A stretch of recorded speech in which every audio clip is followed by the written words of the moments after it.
most merciful. Be of God's fellow man. Chapter 16, verse 90. When looking at the day-to-day affairs of people, is there room for such a word? In conversation, would you say such a word? In your actions or thoughts, would such a word take effect? A word such as justice has been the heartbeat of so many, including those who are dearest to the religion of Islam. When it comes to justice, Imam Hussain alayhi salam has painted a path that all can identify lead to the way of those who are just. But can his sacrifice for truth over falsehood be found by those who have never met him? Join David Whitford on his journey as he endeavors to find out who is Hussain.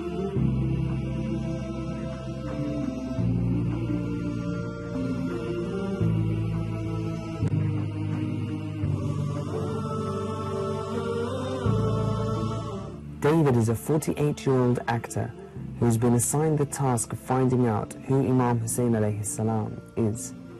Prior to this point, he has never inquired about the Muslim world and has agreed to embark on this journey. He will first meet Chris Ure, a well-known Christian scholar who is well versed in Islamic history and theology. Prophet Muhammad was born around the year 570. And then when he was 25, so about 595, he marries his first wife, Khadija. Now, together they have a daughter. She's Fatima.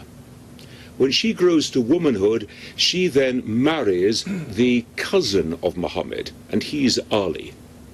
So Fatima and Ali together have two sons, Hassan and Hussain. So Hussain is the grandson of Muhammad and the younger of the two sons of Fatima and Ali.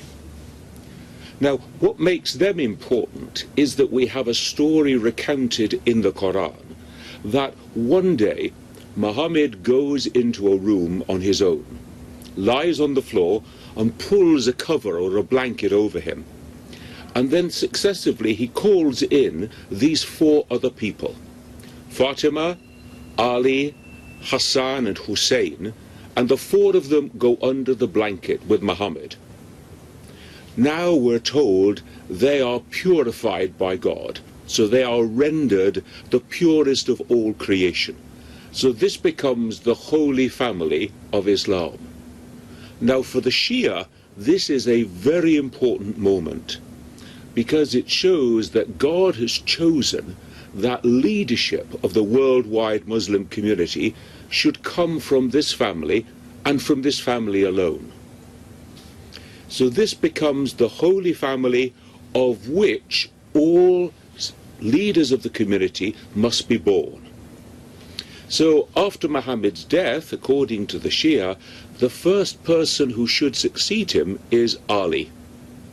And then Ali infallibly says that he should be succeeded by Hassan, and Hassan by Hussain. So you get the picture. So for the Shia, he is the third successor of Muhammad, the third of the Imams, as they called them. The Imams are the worldwide leaders of the Muslim community. They are, as we would say, political leaders, religious or spiritual leaders, but also they are legal and military leaders. So they have all the reins of leadership in their hands. Now, immediately after the death of Muhammad in 632, there was a dispute amongst the Muslim community, and it was precisely over the question, who should succeed Muhammad? The majority of the community decided not to go with this election of the family of Muhammad, the Ahl al-Bayt, we say. In other words, as far as the Shia are concerned, they were deliberately breaking the divine command that it should be Ali who should succeed. Now you can see we'll already have a tension that's growing here. This majority group who moved away, these are called the Sunni. The minority who stood firm beside Ali are called the Shia. And so right up to today, we are aware of two groups of Muslims, the Sunnis and the Shia. And now we know their historical background. So after the death of Imam Ali, he was succeeded by his son Hassan. Now, there was a tension within the Muslim community because people didn't want this setting up of a leadership within a family. And so they said, we'll have anything else apart from that. Now, what happened is that a particular family amongst the Sunnis took leadership. And everybody agrees that this family became corrupt leaders. Hussain didn't want to accept the leadership of this corrupt family. And so he tried to pull away, to withdraw from the conflict, to withdraw from living under their rule. And so he went to the holy city of Mecca. Now, he knew that he was going to be asked to swear allegiance to this ruling family, and he wasn't prepared to accept that. And so rather than give in to tyranny, to injustice, he first withdrew to Mecca, and then he set off on a journey to cross into modern-day Iraq, to a place called Kufa. This is the story of the beginning of the time of Imam Hussain, and we've now reached the year 680, 50 years after the death of Muhammad. Chris, as far as Imam Hussein's concerned, what is his relevance, to religion in general? We can say that all religion is about what do you hold to be most important? What are the ultimately important things in life? What's the ultimately important thing in your own life? So one of the things that Islam would say is that truth and justice are centrally important in the lives of human beings. Human beings have a particular tendency towards justice. We seek to act justly, we seek to follow the truth, to seek it out and to go with it. Now, how far are you prepared to go in searching for truth and justice? Hussain was prepared to go all the way. Hussain was prepared to go even to the point of death in a horrible way in order to defend the principles of truth and justice. So if somebody says to you, for the sake of a quiet life, for the sake of a lot of money, for the sake of a beautiful woman, are you prepared to give in to injustice in the world? Are you prepared to say what is untrue is really true? Now, Hussain stands on the ground of justice and truth. So what happens is that in 680, he's traveling with a group of his companions. By tradition here, we're talking about 72 men, plus women and children. And they're traveling across the desert toward Iraq, toward Kufa. They are shadowed by the army of this ruling family that's taken over leadership within the community. This army is massive. Again, by tradition, we're saying something like 30,000 soldiers. And they shadow them day by day in their progression, until it comes to the place called Karbala. And in Karbala, they are surrounded. They can't go forward, they can't go back. Now, Karbala is a place without water. It's a place in the desert. It's the worst place you can imagine that you would want to be stranded.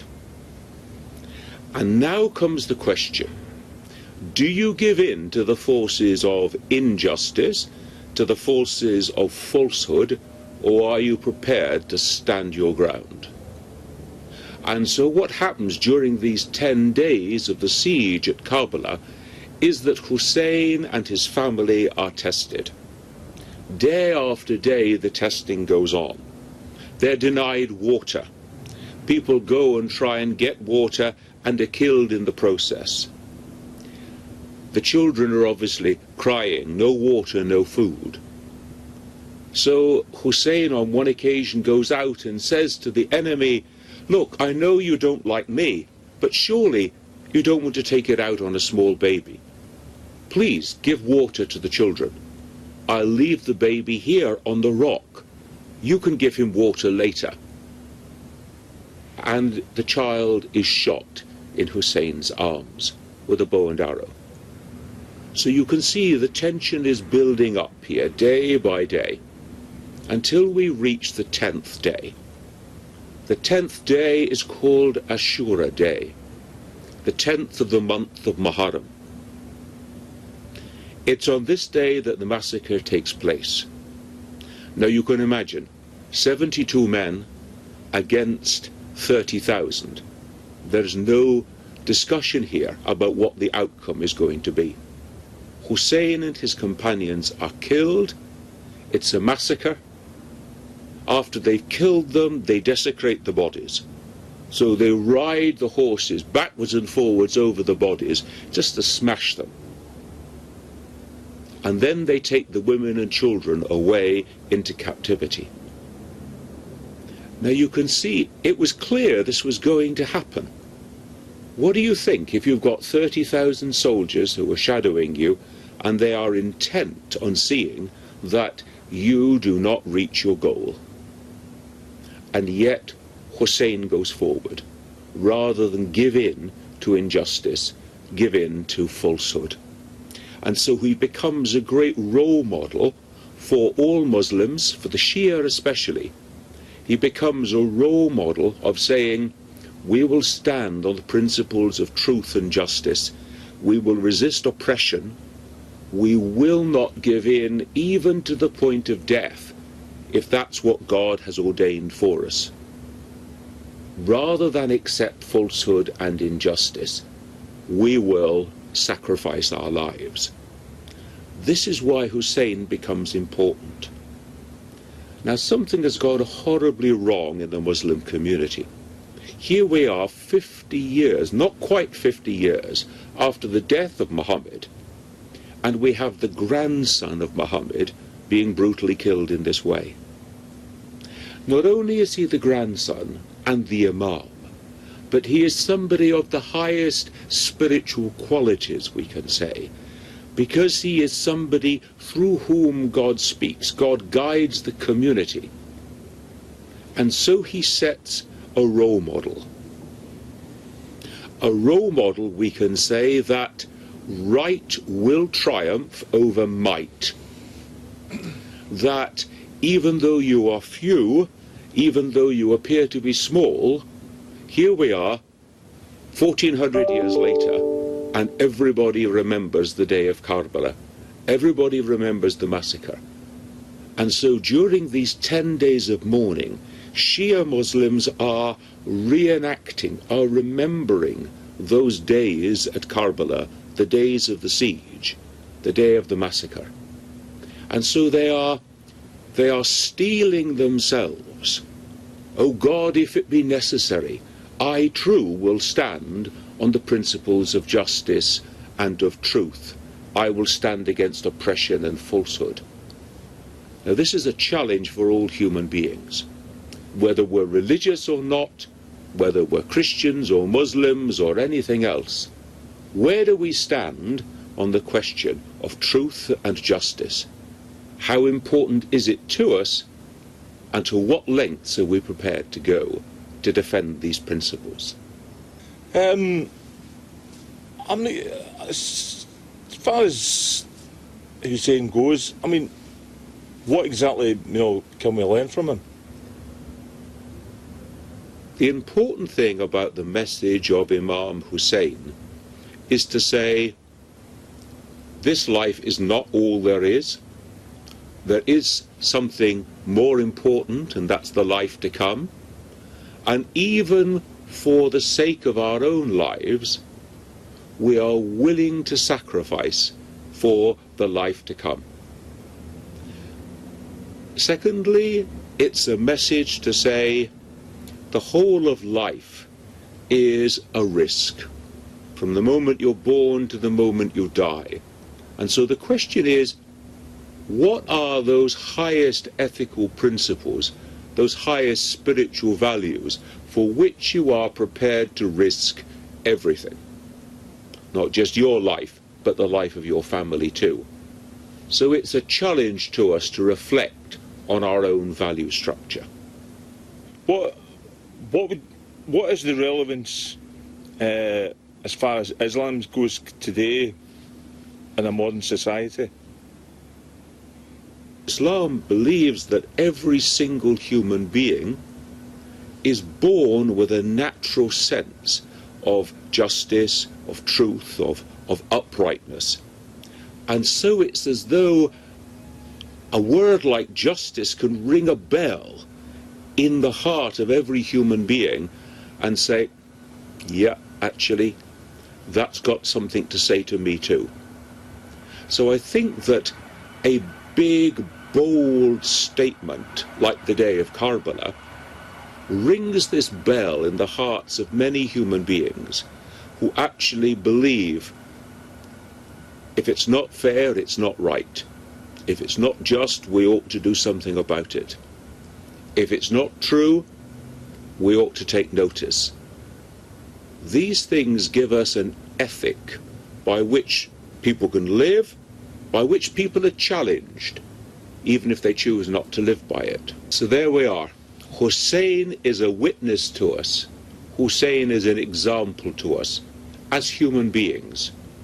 What are our value structures? For what are we prepared to risk? And just how far are we prepared to go so that honesty, justice and truth should actually win in the world, even at the cost of our apparently losing right at this moment? Thank you very much for the questions. I just met Chris Hewer, who gave me a talk on Imam Hussain from a Christian point of view. The man certainly has a passion and a knowledge for what he was talking about. But I do have a lot of other questions to ask regarding Imam Hussain, because I'm not exactly too sure who this guy is. And I will ask the next person I interview, Sheikh Muslimin, about it, because I found that I was very interested in it, but do have a lot of questions, and I didn't sort of fully understand exactly who Imam Hussain is. But I will discover, I'm sure I will discover on this journey exactly who Imam Hussain is. After meeting Chris and getting an introduction to the biography of Imam Hussain alayhi salam from an objective point of view, it is now time to see how Imam Hussain alayhi salam is perceived by Muslims. David will now meet Sheikh Ma'sumiyan, a jurisprudential scholar who is well known and well respected in the northwest London community. It said without Imam Hussain there is no Islam. Is that from a Shia point of view? With regards to the hadith you just narrated, it is with regards to Islam as a whole, as the umbrella that takes in all the fractions underneath it.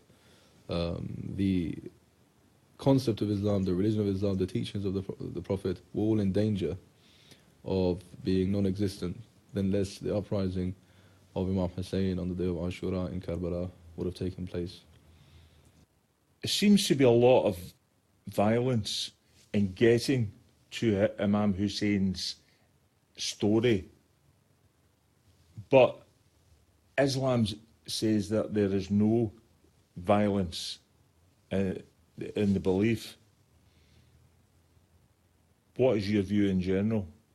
The situation when it comes to violence and Imam Hussain is the fact that Islam and the situation where we had the wars with the Prophet ﷺ and such wars as the one that took place in Karbala is self-defense rather than them inflicting the violence. So even if you look at the figures, which I'm sure you've seen, for example, some of the figures suggest between 10 to 30,000 people against about 72 to 73 people. That would convey the sort of tragedy that took place, although there was huge amount of violence. Obviously, 72 people being attacked by tens of thousands of people. The only thing they can do is defend themselves. So with regards to Imam Hussein's position, it was more of a defense than attack, although they knew the outcome and they knew what would occur on the day of Ashura. But the fact is, the state of affairs was such a low level that this had to take place for people to know the truth and for us today to examine it and look back onto it and see what occurred. And unfortunately, obviously, there are still people that in themselves or in their hearts find the place for people such as Yazid, whom was the leader of the people who attacked Imam Hussain alayhi salam. However, if anyone takes a fair view of history, regardless of any different fractions that may exist, or different ideologies that may exist, or different schools of thoughts that may exist, if they just take a point of view from the outside of looking at history without taking sides, they can see that it was a tragedy that was forced upon them by people that had no respect for humanity as a whole, regardless of children, women, the elderly. They were all slaughtered and tortured afterwards. Why do you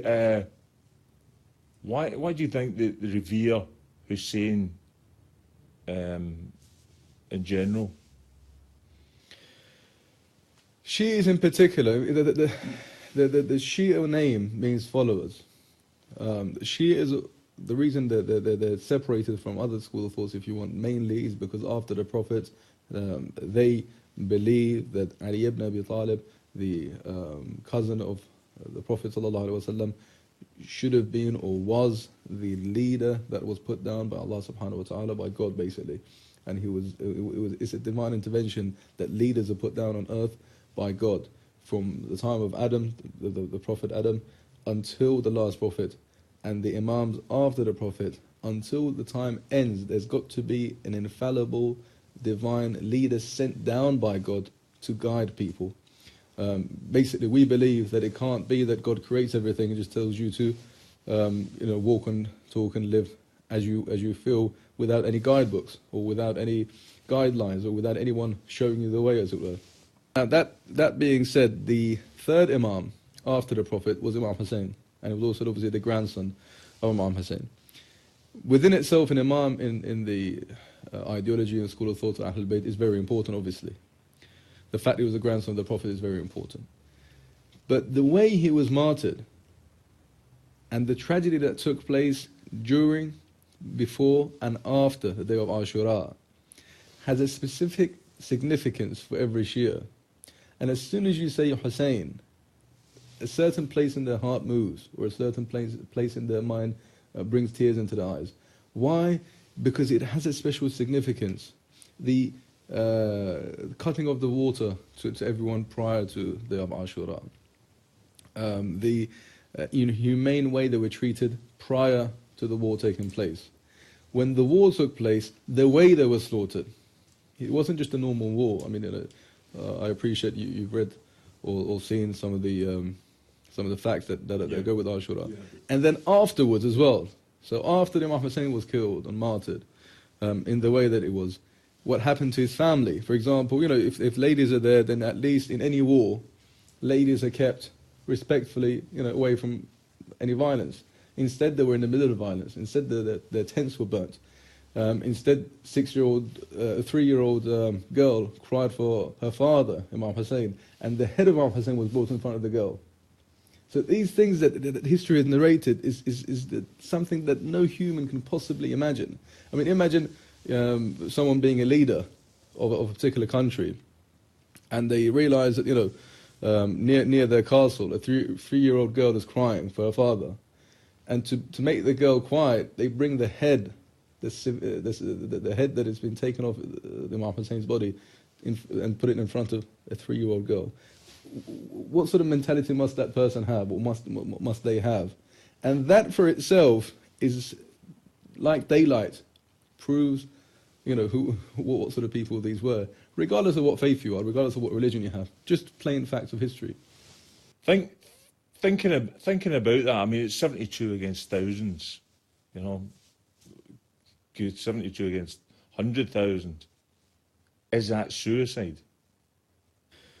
What is the definition of suicide? See, when someone takes their life away, if you speak to any psychiatrist or psychologist, they will tell you that it's a selfish act, i.e. you don't care about others around you. You want to take yourself out of the situation, the hardship that you're in. So by killing yourself, you extract yourself from the hardship that exists around you at that particular time. That's suicide, basically. You kill yourself because of selfish means. However, if you look at what occurred in the day of Ashura, i.e. Imam Hussain knew that he was going to be martyred. There was no doubt about that at all. Imam Hussain knew what was going to happen. Yet he went forward. The reason being is what we're here now. His martyrdom and his war against the injustices of his time is what led and lead thousands, if not millions, if not in the future billions of people in the right direction. So his martyrdom was the price that was paid to save Islam, was to save the correct way to survive in this world and have a beautiful afterlife afterwards. And that price was paid by Imam Hussain, and therefore that's why we believe Allah subhanahu wa ta'ala, God, has put such significance with regards to Imam Hussain. Those people that do ziyarah of Imam Hussain, if they take one step towards him, it's like 100 people. It's like 100 times doing Hajj with the Prophet, and it's accepted. If you have shed one tear from Imam Hussain, your sins are forgiven. Why such significance on Imam Hussain and no one else? Because Imam Hussain gave everything he had. There was nothing else that Imam Hussain could do that he didn't do. There was nothing else he could give that he didn't give. Therefore, he has such a high place, and therefore the light is being lit for us now. That's why, not just yourself, but many journalists or many historians, when they get to Imam Hussain, they do research. Why? Because it's a fascinating field. It's something that needs to be discovered by humanity. It's something that brings a question mark with regards to those that were there at the time. Who was this man? Who was his family? Who could do this? The specifics of what occurred can guide many. The specifics of what occurred can guide very many people, and have done so in the past. Is Imam Hussain the ultimate leader of all time? In some ways, yes. In some ways, if you look at his characteristics and the way that he conducted those few days and leading to his martyrdom, there is nothing similar to it. Having said that, in our view, obviously, all the Imams are infallibles and they're respectable, and obviously we have the 12th Imam who's among us, who was again the great-grandchild of the Prophet, peace be upon him. Yet, yes, there is a special point about Imam Hussain where it doesn't exist elsewhere. What does Imam Hussain mean to you personally? To me personally, well, it's probably something that can't be really answered in the matter of minutes. But to me, he conveys to the entire world, or conveys to anyone that wants to understand the truth, how someone with the least amount of means, someone that is subdued in injustice, someone that is captured and has no means of escape, someone who's in a place in their lives, or in a place that they're physically living, where they can't express themselves in any ways, and all the injustices are happening around them, yet he makes an uprising, yet he rises against all those injustices, yet he puts everything on the line that he could possibly have. I mean, for us it's very simple to say that yes, for a just cause we'll be there, but how will you be there? possibly by financing it, possibly by taking part in a march. When it comes to your own life and shedding your own blood, not many people can take that step and saying, yes, actually, you know what, I'll make a stand, even if I die. Even if they can make that step to saying, okay, it's for Allah subhanahu wa ta'ala, it's for God, and I'm going to a greater cause, and I'm going to guide so many people behind me, so I'll give my life. How many people would then do the same with regards to their children, with regards to their sisters, with regards to their wife? Putting their lives on the line as well, knowing that what would happen to them. Don't forget, Imam Hussain knew what was going to happen to them. The fact that they're going to be tortured, the fact that they're going to be taken prisoners. Not many people, in fact, I don't know of any, that would take such steps in order to save humanity. You said it's millions go to the shrine. Why do they go there? For what reason? Visiting the shrine of Imam Hussain alayhi salam again has a significance that no other shrine has.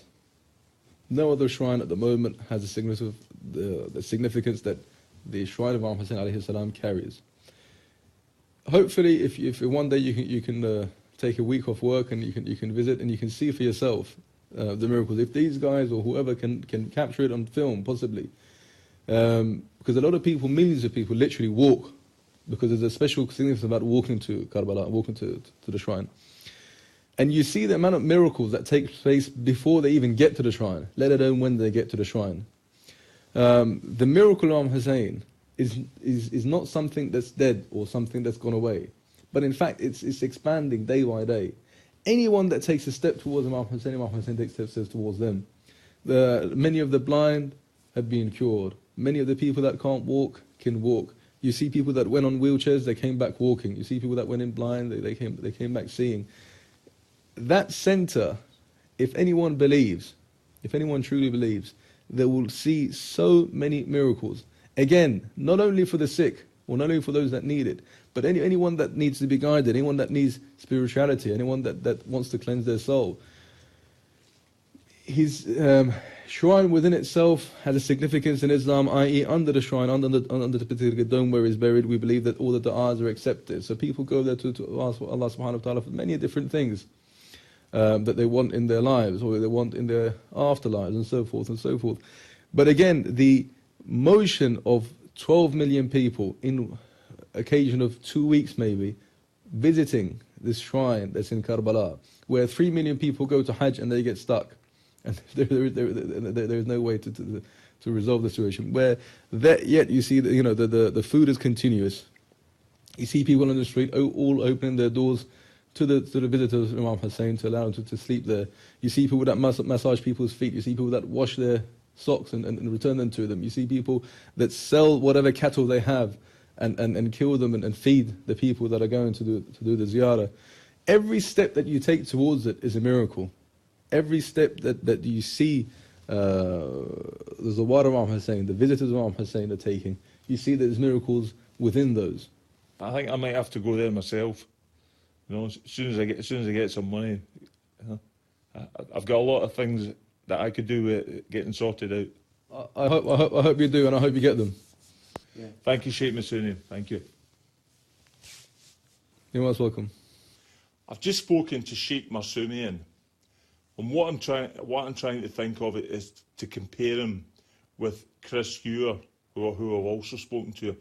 Now, Chris Ewer's taken it from a Christian point of view, and Sheikh Masumi is taking it from an Islamic point of view. But Chris Ewer was talked straightforward, but I found Sheikh Masumi was more technical, and that sort of baffled me a little bit.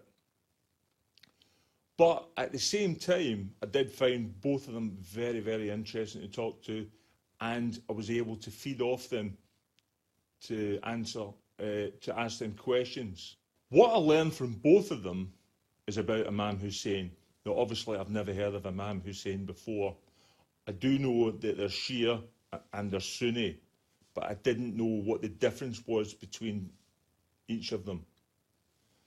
What I found Imam Hussain was that he and his band of followers, there was basically, 72 of them against 10,000, 20,000, 30,000. It doesn't really matter at the end of the day. This man believed in truth and justice, and that's what he strived for. Now, at the end of the day, the man got annihilated, and he died for his cause. So he was a martyr. If they were going to turn this into a Hollywood movie, it would be absolutely a fantastic story. And as an actor, well, I mean, I would love to play the part of Imam Hussain. Some people might say it's futile. I wouldn't say it's futile. I would say the man went for it, and he believed in himself. Now, this man also has a shrine in Iraq, and millions of people go there every year to pay homage to this person. So at the end of the day, you've got to realise that this man is revered by Shias. I personally admire this guy because I believe in truth and justice myself. I'm not a Christian. I wouldn't even say that I believe in God. I would say that I'm agnostic. I don't know what if Muslims know what that means. What I believe in myself is that I believe that there's a force greater than us. But to call that God, I don't believe in that. But what I would say is, as far as Imam Hussein's concerned, I totally believe in him, and I believe in what he set out to achieve. Just watch that Skies Wept Blood. What I found about it was, although it was very informative and it told you about the story of Imam Hussain and the journey leading up to that, which took quite a while to begin with. But what I did find about it was the first 35 minutes of it were very interesting because it did tell you the exact story. But then it went off the boil because it was giving, people were giving their opinions. The people who told the story of Imam Hussain, they were basically giving their opinions of what they thought about Imam Hussain in general and what they thought leads up to modern society. I did find that rather tedious and a bit boring, to be perfectly honest. But as I say, at the beginning of it, the first half an hour was, I wouldn't say enthralling, but it certainly got my attention, and I did find it very interesting and very informative. Now, after knowing basic facts and some of the deep underlying reasons why the Muslims love and have a dear attachment to Imam Hussain alayhi salam, it is now time for David to see how the lovers and mourners of Imam Hussain alayhi salam weep his martyrdom through the 10 days of Muharram. Thank you, Miss Johanna, and thank you for granting us this interview. Could you expand a bit as far as mourning is concerned, to the extreme where they're actually making themselves bleed?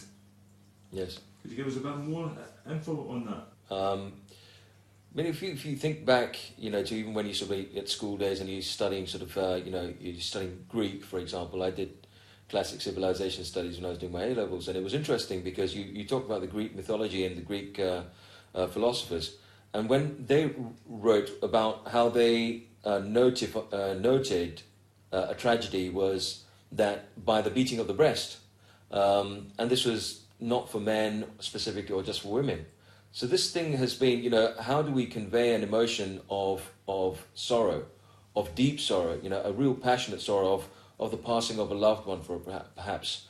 And writers have always, sort of noted this thing down as you beat your chest with that sorrow. So I think it's something which is very close to our form. It's not something that you teach yourself to do. It's a natural reaction. The natural reaction is once you are overcome by that sort of state of passion and mournfulness, it's a natural reaction. It's odd these days, is because society in general has become a lot more sanitized in our reaction to things. We've become a lot more objective, a lot more distant, a lot more sort of, less passionate, I suppose. And it's not about religion. I'm talking about all relationships. You don't see. It's not common to see that sort of extent of wailing and crying on the passing of a loved one. So it just feels like an alien concept now. But it's something which is it's almost in our original DNA from God when we were created to commemorate a sorrowful occasion with a beating of the chest. It's just something that's manifested itself in that form. But why? I mean, why draw blood in the first case? That's a different thing. There's different things within the commemorative process, and that's a geographical thing. You get, for example, the areas where obviously this thing has been developed. You got the Arab countries, you got the subcontinent, for example, India and Pakistan. And within the Arab countries as well, you've got differences between Iran, where the Lebanese and the Iraqis and other Arabs may commemorate things, and how things are done in Pakistan. And there's lots of different things. I think what you've got to do is to understand that you've got the basic thing which everyone does, which is the beating of the chest. In Iran, what they would do is they would use a handle with chains. The Lebanese, for example, and Iraqis, what they would do is they use a small knife or a sword to actually mark, draw blood from the head. And that is the oldest tradition that there is. And the significance of that is beyond mourning. It's beyond the whole process of just mourning. That is actually commemorating the fact that when Imam Hussain, when he was martyred, he had so many wounds on his body. There wasn't any space on his body to actually take any more wounds. Arrows, spears, sword attacks, everything. And the fact that, he was struck on the head with the sword, the fact that he was decapitated as well. We are replicating that. When people are drawing blood, not from the chest, but in the form of taking the knife to the head or to the back, etc., then you're commemorating, you're not mourning, you're mourning as well at the same time, but you are commemorating the fact that on that day, you took so many blows. And what was the essence of that? The essence of that was not personal. It was for the purpose of the propagation and the safety of Islam. So you did that. You took that sacrifice. You took those blows. So we're going to commemorate those because we weren't there. I mean, this is 2010. So why is this still happening? In 2010, in the Christian community, people commemorate in the same way as the Shia Muslims do. It's not something specifically you can just say, well, okay, it might be Arabs or Muslims or Christians, but from the Arab community, no. It's all over the place. It doesn't happen in Europe. At least I'm not aware of it being commonly taking place in Europe, but certainly in Far East Asia, certainly in the Philippines, have got a huge Christian community. And if we look at the origins of the crucifix, I mean, the crucifix is not a jewelry item. It's something specifically to commemorate the crucifixion of Christ. Aside from Christianity, is it a passion then as far as drawing blood is concerned? In a word, yes. But I think that there's a very simple reason for that. I think what we've established is that if you have that passion, then you are prepared to go to that extent. The reason why it happens to a much greater extent and is a lot more prevalent in the Shiite community is because the events of Karbala are unprecedented. It's not happened to that extent. The atrocities have never been committed to that extent in any other. It's not commemorated. It's not noted in any other religious history. And that's the reason why I think we do this more so than anywhere else, because I suppose there is no reason for the others to do that. Mr. Johan, it's been very interesting. Thank you. When I first got involved in this, I didn't know exactly what to expect. I first went to meet Chris Hewer, who is a Christian scholar who knows about Imam Hussain. I asked him a lot of questions about what he told me, but I wasn't exactly too sure at that time who Imam Hussain is and what he had in relation to Shia Islam. I did learn a lot from him, and I found that he had a great passion for what he was talking about, and his answers were concise and to the point. After that, I went to meet Sheikh Hussain, who gave me his point of view, obviously from a Shia point of view. His answers were the same as Chris, concise and to the point, and like Chris, I found he had a great passion for what he was talking about, and that's I do enjoy listening to people who do have a passion for what they're talking about in general, whatever the subject may be. Sheikh Hussain gave me a greater insight into exactly who Imam Hussain is, and I also watched For the Sky's Wet Blood, which also gave me a bigger insight into it. I found Imam Hussain to be a person who stands for truth and justice, and he certainly stood for that all right, because he paid for it with his life and his followers as well. 72 people against 10,000, 20,000, it doesn't matter at the end of the day. They come up against a greater force than them, but he stood for what he believed in, and that's what I would like to think, that I stand for truth and justice in my own personal life. Unfortunately, the world as it is, that doesn't always happen, but I think if a person stands for that as an individual, then as long as they try to lead that path in life, then they should go okay. Then after that, I met Missing Johan, who gave me an insight into why people basically beat themselves and, to more extreme, draw blood. Now, I personally don't agree with that, but at the same time, this man also has a passion for what he believes in, and he justifies it for himself why he draws blood. He did say to me that, you know, he has got scars on his back, and he has non-Muslim friends who have seen it and question that. I would certainly question that as well, because at the end of the day, you're beating yourself, and I can't see that. I just cannot see that, and I cannot grasp that.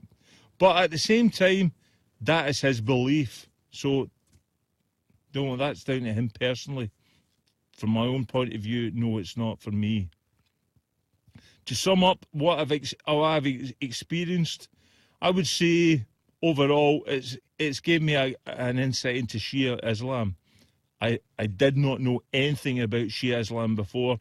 I certainly didn't know anything about Imam Hussain. I'd never heard of the person. I have learned a lot, and it has been very interesting, and I have enjoyed it. To sum it up at the end, yes, Imam Hussain as a person, I personally think you could, I personally think you can admire. For other people who are non-Muslims, they would have to discover it for themselves and make up their own mind. All in all, Imam Hussain has done a lot for Shia Islam in general, and Shias obviously believe in what he says and what he did to sacrifice himself. For me, I wouldn't sacrifice myself in that way. But for him, he set out that own path, and Shias truly believe in him. So, to sum it up, yes, you know, for Shias, it's what, and for them in general, that is their belief, and that's their God-given right in the end.